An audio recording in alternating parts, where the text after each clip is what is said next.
ಕೆರಗೋಡು ರಣರಂಗದಲ್ಲಿ ಮಾಜಿ ಗೆಳೆಯರಿಬ್ಬರ ಸವಾಲ್ ಪ್ರತಿ ಸವಾಲ್ ಸಾಗ್ತಾ ಇದೆ. ಕೇಸರಿ ಧಾರಿಯಾಗಿ ಅಖಾಡಕ್ಕಿಳಿದಿದ್ದ ಎಚ್.ಡಿ. ಕುಮಾರಸ್ವಾಮಿ ವಿರುದ್ಧವಾಗಿ ಚಲುವರಾಯಸ್ವಾಮಿ ಅವರು ಇದೀಗ ಸವಾಲು ಶುರು ಮಾಡಿದ್ದಾರೆ. ಅಲ್ರಿ ಕುಮಾರಸ್ವಾಮಿ ಅವರೇ, ಮಂಡ್ಯ ಜಿಲ್ಲೆ ನೆಮ್ಮದಿ ಹಾಳು ಮಾಡಿದ್ದೆ ನೀವಲ್ವೇನ್ರಿ? ಈ ಜಿಲ್ಲೆ ನೆಮ್ಮದಿಯಾಗಿತ್ತಲ್ರಿ, ನೀವೀಗ ನೆಮ್ಮದಿ ಹಾಳು ಮಾಡೋಕ್ಕೆ ಇಳಿದುಬಿಟ್ಟಿದ್ದೀರಾ ಕುಮಾರಸ್ವಾಮಿ ಅವರೇ ಅಂತ ವಾಗ್ದಾಳಿ ಮಾಡಿದ್ದಾರೆ. ಜನರ ನೆಮ್ಮದಿ ಕೆಡಿಸೋದಕ್ಕೆ ಕುಮಾರಸ್ವಾಮಿ ಅವರು ಬಂದು ಹೋಗಿದ್ದಾರೆ ಅಂತ ಚಲುವರಾಯಸ್ವಾಮಿ ಅವರು ಮಾತಾಡಿದ್ದಾರೆ.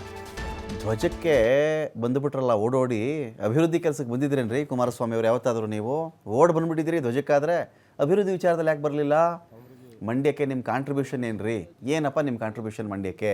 ಅದನ್ನಾದರೂ ಹೇಳ್ರಿ ಅಂತ ಚಲುವರಾಯಸ್ವಾಮಿ ಅವರು ಆಕ್ರೋಶವನ್ನು ಹೊರಹಾಕಿದ್ದಾರೆ. ಅವರಿಗೆ ಈ ಜಿಲ್ಲೆಯ ಜನರ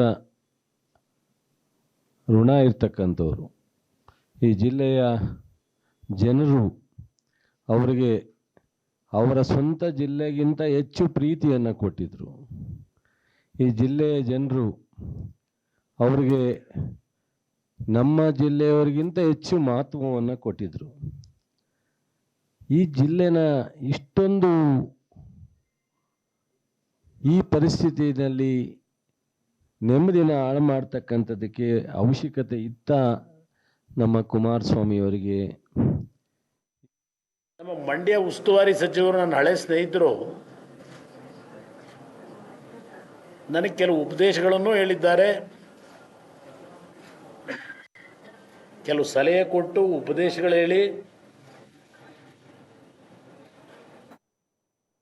ಕೆಲವು ವಿಷಯಗಳನ್ನು ಇವತ್ತು ಮಂಡ್ಯ ಮಾಧ್ಯಮದ ಸ್ನೇಹಿತರ ಮುಂದೆ ನನ್ನ ಮೇಲೇನೊಂದು ದೋಷ ಹೊರಿಸಿದ್ದಾರೆ. ಮಂಡ್ಯ ಜಿಲ್ಲೆಯನ್ನು ಹಾಳು ಮಾಡಲಿಕ್ಕೆ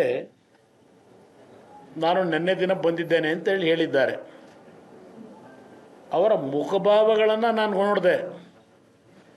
ನಿಮ್ಮ ಮುಂದೆ ಇವತ್ತಿನ ಮಂಡ್ಯ ಜಿಲ್ಲೆಯ ಪತ್ರಿಕೋದ್ಯಮದಲ್ಲಿ ಸ್ನೇಹಿತರ ಮುಂದೆ ಮಾತನಾಡಬೇಕಾದ್ರೆ ಅವ್ರ ಮುಖಭಾವವನ್ನು ನೋಡಿದೆ.